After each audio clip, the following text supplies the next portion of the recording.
de loin et qui est allé très très haut.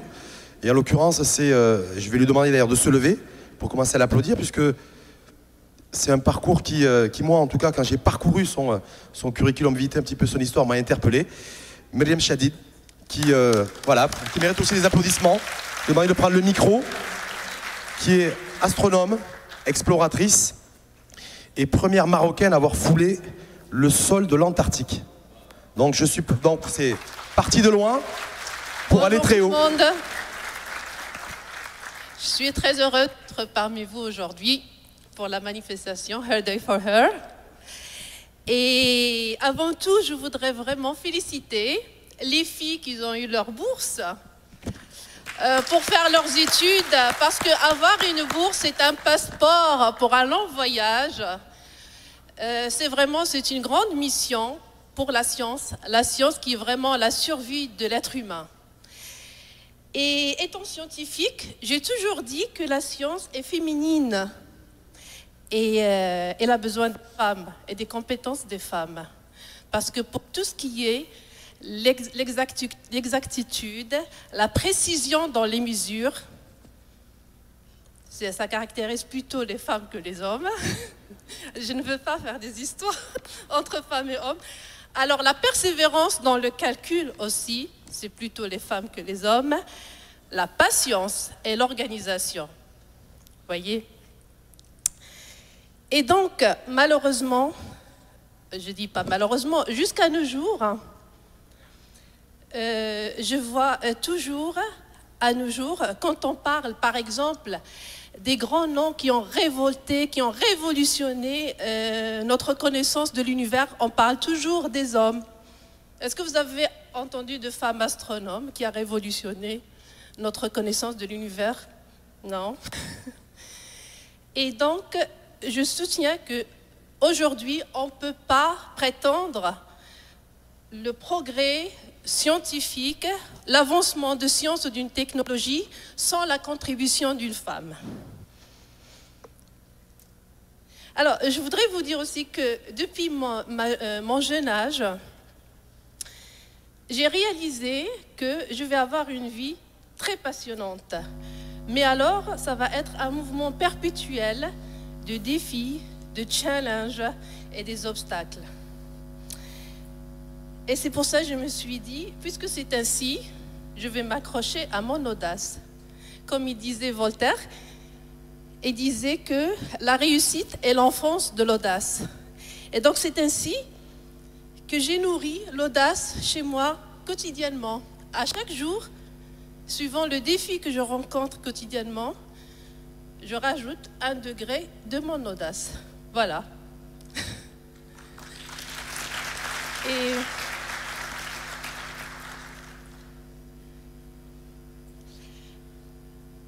j'ai osé, quand j'étais jeune, de rêver d'être astronome. Mais l'astronomie, c'est quoi? C'est un métier scientifique qui est réservé pour les hommes. Pourquoi? Parce qu'il demande d'être énormément ambitieux, d'accord? D'être très compétitif. Et ça, c'est des qualités qu'on donne toujours aux hommes. De supporter la pression, de résister à la pression, d'être logique. Et c'est pour cela, je me suis dit, pourquoi ce métier que j'adore tellement doit être pour les hommes. Et c'est ainsi alors que j'ai commencé à me baser sur mon intuition, sur ma confiance, et j'ai fait des stratégies pour réussir, pour être astronome.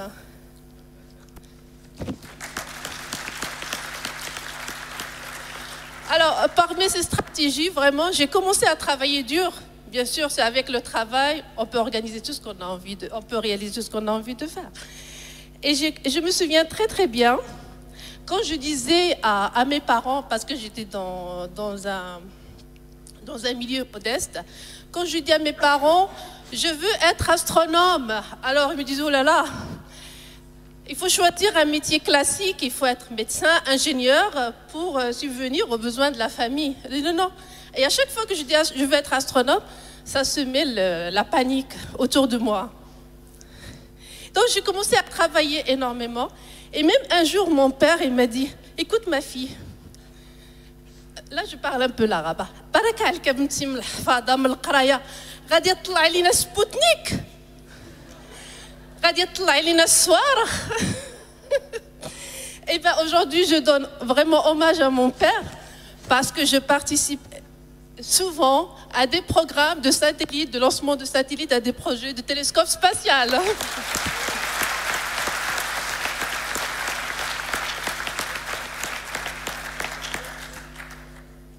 Donc, j'ai écouté mon audace et je suis partie pour aller faire un DEA, diplôme d'études approfondies en France.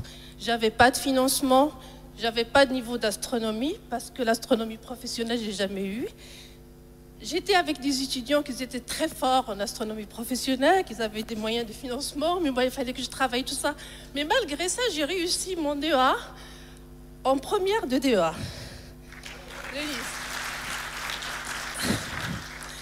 Et après, je ne voulais plus m'arrêter là. Je dis non, il faut absolument que je prépare un doctorat d'astronomie, études spatiales.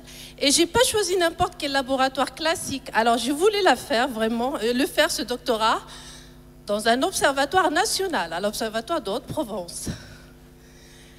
Pourquoi? Parce que j'étais tout simplement en contact avec le ciel. Là, il y a les plus grands télescopes en France. Et je voulais vraiment être en contact avec le ciel.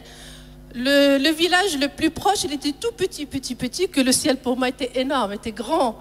Et alors c'est là où j'ai contacté et j'ai fréquenté les meilleurs astronomes du monde qui venaient observer à l'Observatoire de Haute-Provence. Et j'ai réalisé mon doctorat à l'aide d'un spectrographe qu'on appelle le spectrographe Elodie à l'époque. Et un spectrographe, juste pour vous dire, c'est un spectrographe qui permet de décomposer la lumière de l'étoile en plusieurs couleurs pour détecter les éléments chimiques dans l'étoile et pour faire l'étalonnage de notre univers, sa structure et son évolution. Alors, ce spectrographe Elodie, il a été favorable à un prix Nobel récemment, il y a quelques mois.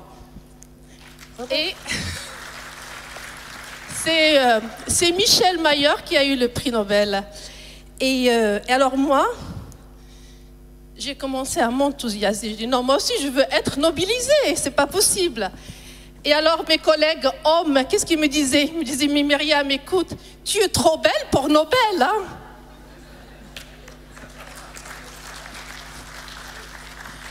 Mais alors maintenant, c'est devenu mon rêve d'avoir le prix Nobel, pourquoi pas?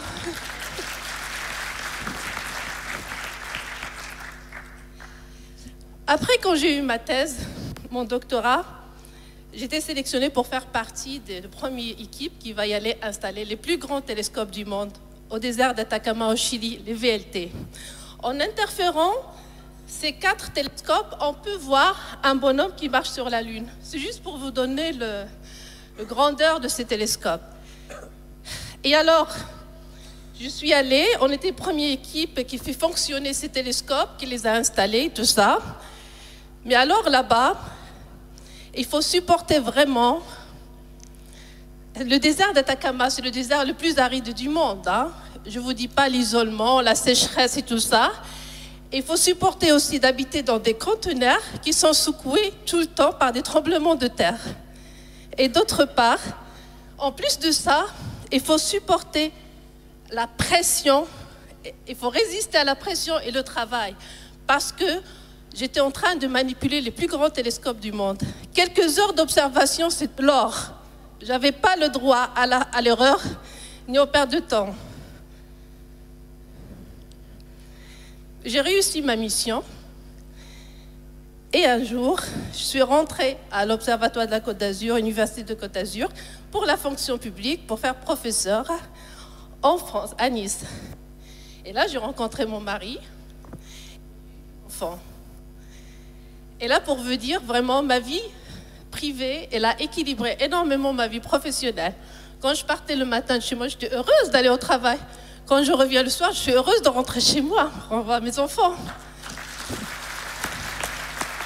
Donc, les filles, ne croyez jamais qu'une vie professionnelle peut casser une vie privée. Il faut avoir un équilibre dans la vie.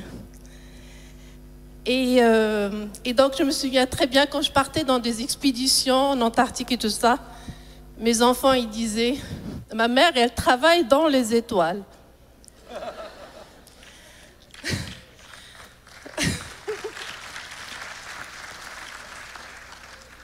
Elle disait aussi, ma mère est astronome chez les Manchots.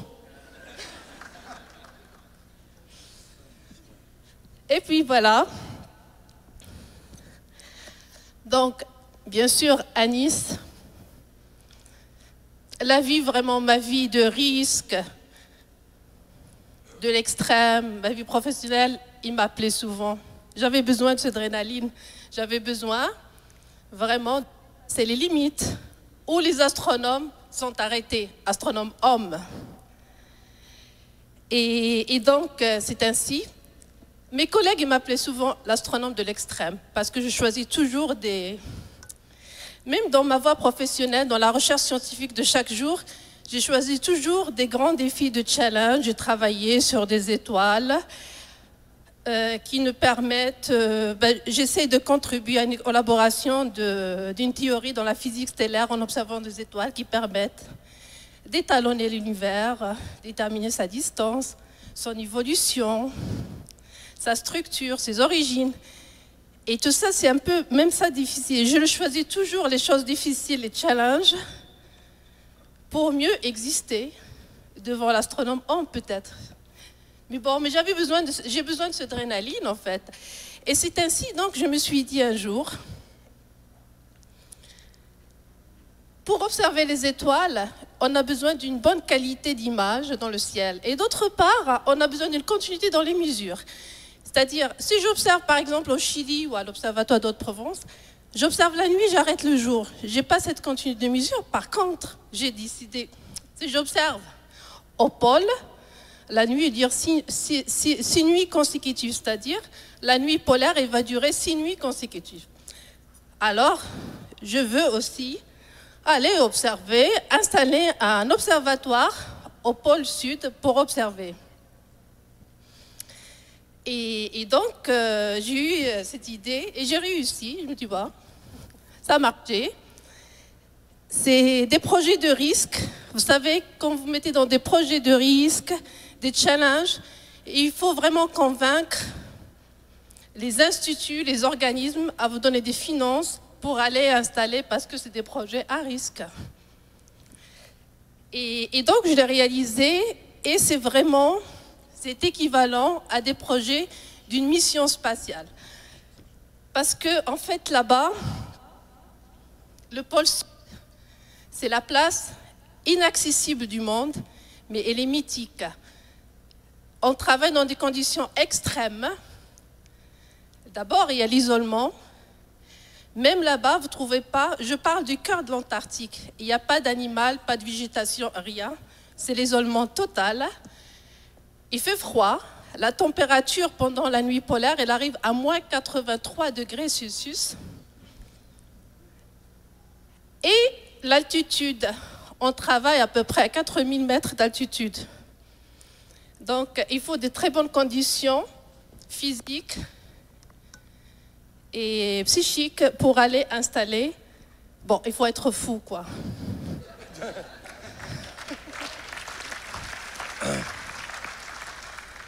Alors, c'est ainsi qu'en 2005, le journal Nice Matin qui annonce le départ d'une astronome à l'enfer blanc. Et donc, je suis partie, je fais mes expéditions et tout ça, ça a très bien marché. Et inutile de vous raconter vraiment les challenges, les difficultés qu'on a reçues là-bas chaque jour. Chaque jour était vraiment un challenge. À cause de l'altitude, par exemple, tous nos efforts étaient réduits à moins 30%. D'accord, vous voyez, donc on marchait doucement et tout ça. Quand il faut sortir à l'extérieur, il faut mettre des combinaisons, ça prend énormément du temps. Et comme astronome, tout mon travail il était à l'extérieur. C'est-à-dire dans une température entre moins 60 degrés Celsius à moins 80 degrés Celsius. Et vous pouvez imaginer, il suffit d'ouvrir votre congélateur à la maison. Et quand vous rentrez la main dans le congélateur, vous avez toujours l'effet qui colle là, la peau avec le métal. voyez, et ça c'est pénible parce que votre congélateur il est à moins 20 degrés Celsius. Et là où on était nous, 3 fois plus froid qu'un congélateur. Alors, je ne vous dis pas, tourner du matériel optique, des télescopes et tout ça avec les givres tout le temps, qu'il faut enlever les givres, les moufles, manipuler des vis, micro-vis et tout ça, je ne vous dis pas, c'est toujours des casse-têtes. C'était vraiment des grands challenges. Mais on a réussi et c'était la première fois qu'on a installé un observatoire, on a commencé à observer des étoiles et on a eu des résultats. Mes expéditions continuent vers le pôle, vers l'Antarctique. Et comme il disait le journal Forbes, c'était un petit pas pour une femme et un pingouin, mais un grand pas pour la science et l'astronomie.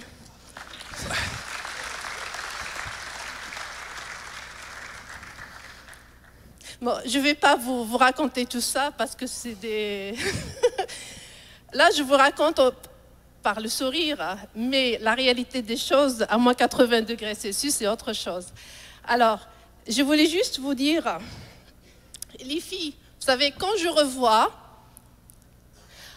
mes origines modestes dans un monde d'inégalité géopolitique et mes conditions de femme dans un métier, dans un milieu vraiment où l'homme règne, c'est le métier d'homme, l'astronomie, et aussi tout ce que j'ai accompli jusqu'à aujourd'hui, mes résultats scientifiques, mes premiers pas, toutes les avancées que j'ai faites, que j'ai réalisées, que l'astronome homme, voilà.